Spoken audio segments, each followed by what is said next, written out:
So I took her by the hand and led her here. Seemed the only sensible place for her. You did the right thing, sir. She should recover quickly here. I'm deeply pleased, finally, to make your acquaintance, sir, though I do regret the specific circumstances. In all the commotion, I fear I neglected to introduce myself. I'm Barnabas Basilfolti, and by order of the Duchess, I am to serve as your major domo at Corfo Bianco. Nice to meet you, Barnabas Basil. Love to talk more, but got urgent matters to attend to. While I'm gone, please make sure she gets everything she needs. Don't worry, sir. I shall see to everything. She is safe here and in good hands. She'll soon be back on her feet. Might actually take a while. She hadn't eaten anything in over 100 years when I found her. Horrid. Whatever brought this about? Told me her story on the way here. Her name's Marlena. She was once the very beautiful and proud heiress to the Trastamara estate. One evening, when she was holding a banquet for friends, a beggar came to her gate seeking alms. He had a bowl and a spoon with him. He sat outside her fence and waited. I've heard of the custom. An ancient rite of hospitality that obliges one to give food and drink to such a guest lest he depart hungry. To neglect the custom is to bring great misfortune down upon oneself. Marlena didn't care a whit for the old customs. She drove the man off, saying she'd rather feed the leftovers from her feast to her dogs than to give the beggar anything. The beggar then broke his spoon, cast a curse. She was beautiful, so he said she'd never wish to look at herself in the mirror again. Since she adored feasts, he swore no one would ever wish to sit and dine with her. And as she even refused him the crumbs from her table, he swore she'd never find a spoon in the world that would sate her hunger. A harsh punishment. I imagine lifting the curse was hardly simple.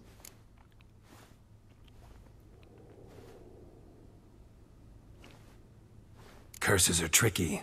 They play on irony. Always gotta figure out what the catch is. Marlena had spent decades looking for a way to lift it. Transformed into a wight, she stole spoons and lured folk into her home, trying each time to get them to dine with her. Didn't work.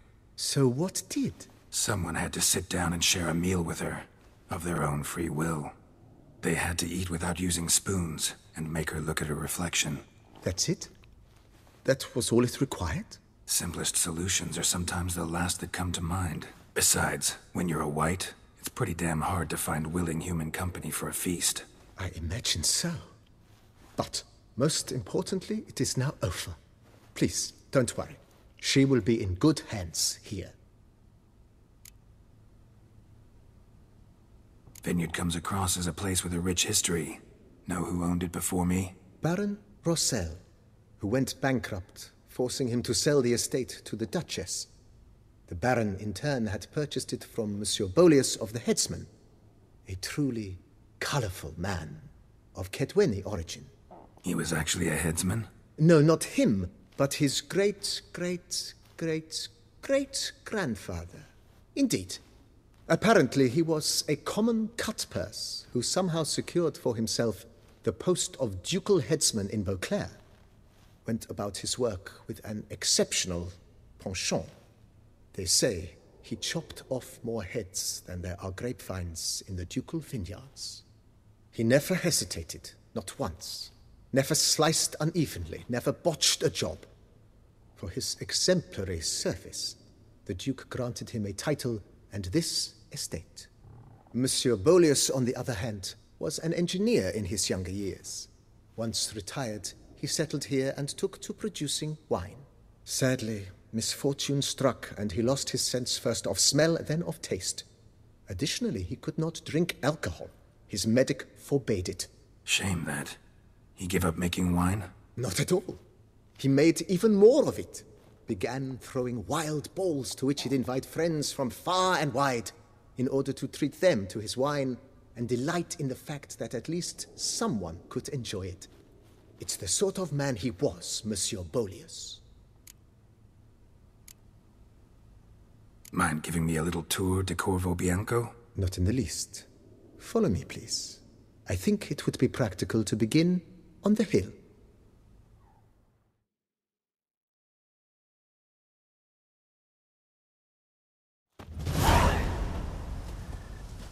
Behold, sir, your estate in all its splendor. Pretty vast. Indeed. And now, sir, allow me to show you a handful of interesting details. Follow me, please. Been a major domo all your life? Yes, I come from a long line of major domos. My father was a major domo, as was my grandfather before him, as was my great-aunt. In fact, she was the one to start the tradition. Great-aunt? A hard woman. It is said that already as a child, she knew where she was going and went there. When she arrived in Beauclair, she signed on as a chambermaid at one of the vineyards, then slowly worked her way up to major domo. She dragged the rest of the family up the same path.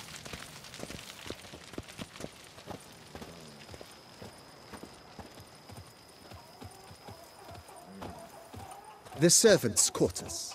I occupy the green home. With the Duchess's permission, I have hired a full staff. Their salaries to be paid from the ducal treasury. Nice of her. Not the most sightly part of the estate, I admit. But I think it's worthwhile for you as master of the domain to know where the help stays.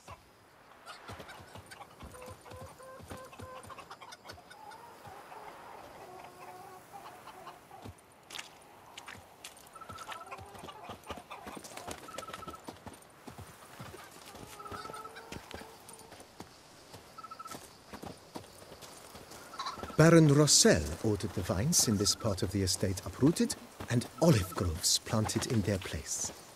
They look beautiful, especially come spring. Don't look at all bad now, either.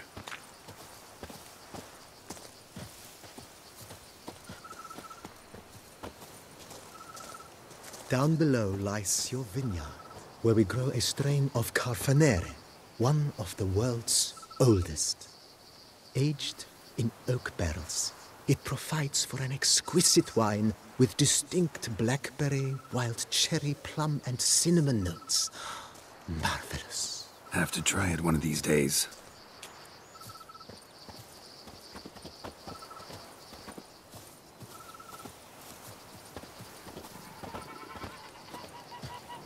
Nice well. Picturesque. Yes, though it ran dry long ago. During the raucous feasts Master Bolius held, he would order it filled with wine.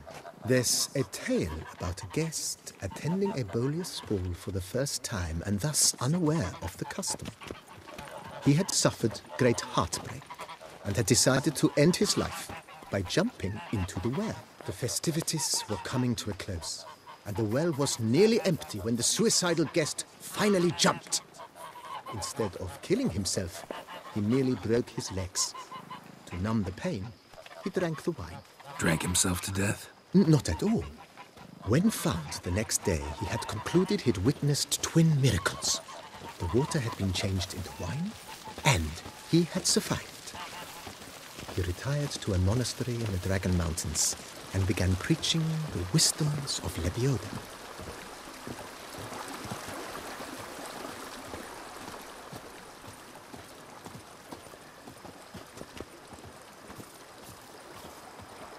Monsieur Bolius' wife Nina kept a garden here.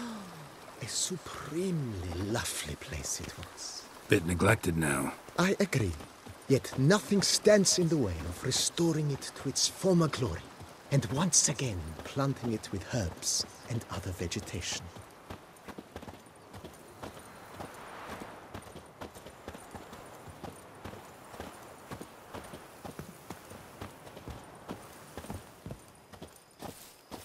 Madame Nina planted diminutive, delicate flowers and herbs here.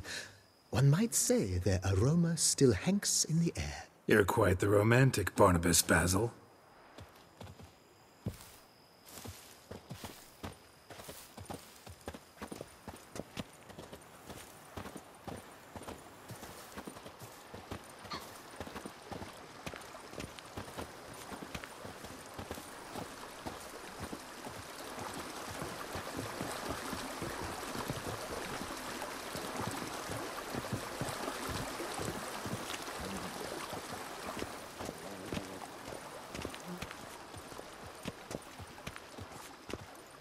This served as an additional wine cellar in years of plentiful harvests.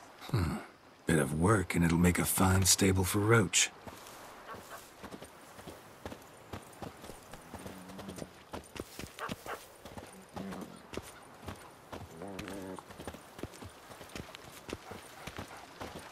The cellars, voila.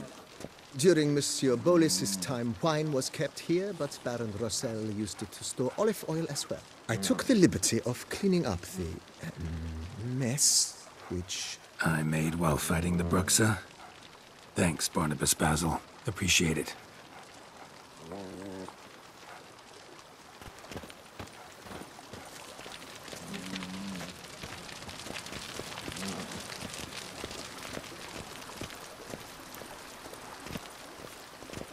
As you can see, the facade is, how to put it, slightly stained. But one cannot deny it, a certain subtle southern charm. True, though it could use a bit of subtle paint.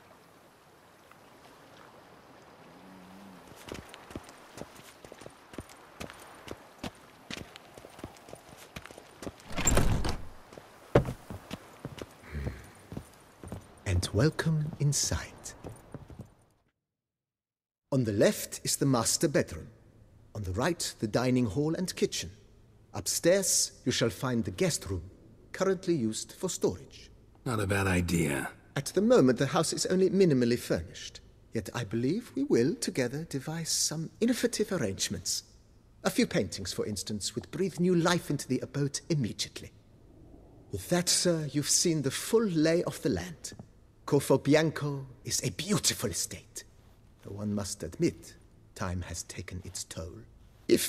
Forgive me for being forward, but if you were to choose to invest a small sum towards its beautification, consider me at your service on the matter. Think I'll take you up on that. Be sure to come and see you if I decide to do any remodeling. Mentioned the place could stand to be spruced up. Oh, most decidedly, sir. The question is where you would like to begin this rejuvenation.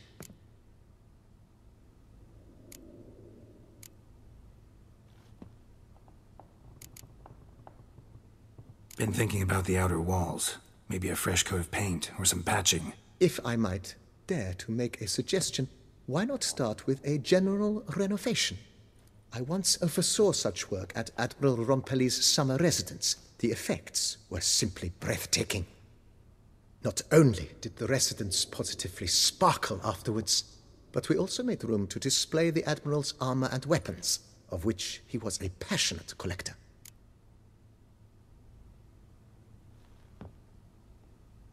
It's in your hands then. Make the place shine. I shall get to work immediately. Within a day's passing, I shall have sent for the crew which rebuffed the Admiral's residence. They are the finest specialists around. Highly skilled at what they do, it shall not take them too long, I wager. 2 days after they begin, your eyes will behold your residence in its refurbished, rejuvenated, beautified state. Is there anything else you require, sir?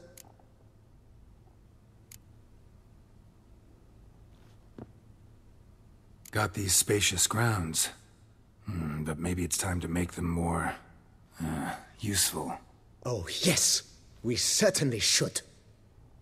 The way I see things, given your trade, sir, you would be wise to put in a grindstone and an armorer's table. A good way to start things off, don't you think?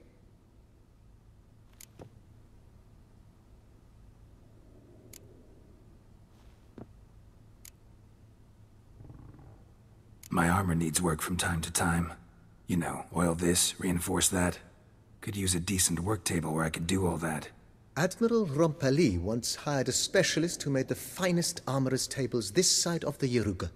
I will contact him at once. Good. Order me up a table like that. Immediately, sir. I expect it will take at most 1 day to arrive. Will you be needing anything else, sir?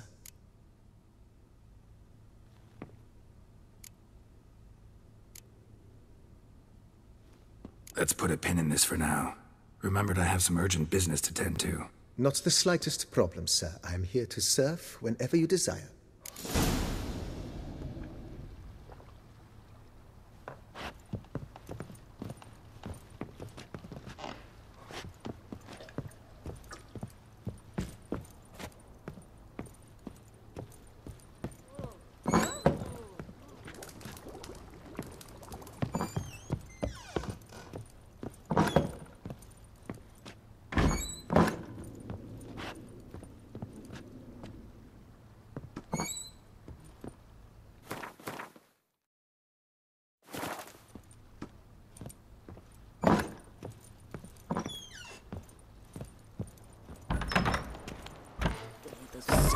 wine, wine, and more cracks, muddling wine. It's enough to drive you...